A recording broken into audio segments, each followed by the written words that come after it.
नमस्कार। आज का हमारा केस है cervical slip disc. Cervical slip disc मतलब गर्दन में जो मणकों के बीच की गद्दी होती है वो फिसल जाती है, तो उसे कहते हैं सर्वाइकल स्लिप डिस्क। तो सर्वाइकल स्लिप डिस्क में एक्चुअली होता क्या है?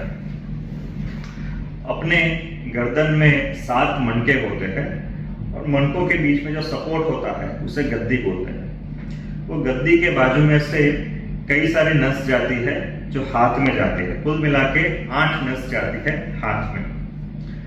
अगर गर्दन की गद्दी, मणकों की गद्दी अगर थोड़ी सी भी स्लिप हो जाए तो गर्दन में दर्द चालू हो जाएगा।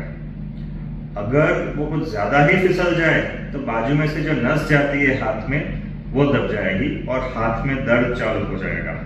बहुत ज्यादा अगर दब जाए तो दर्द के साथ झुंझुनी भी चालू हो जाए, और अगर बहुत ही ज्यादा दब जाए तो फिर हाथ कमजोर भी हो सकता है। तो हमारे मरीज को क्या हुआ है?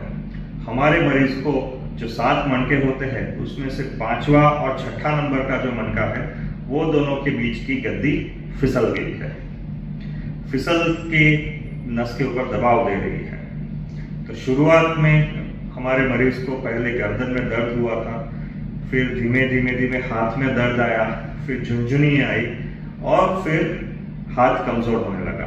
जब वो हमारे पास आए थे तभी दर्द था केवल, तो हमने दवाई चालू कर दी थी। 80% लोगों को दवाई से ठीक हो जाता है।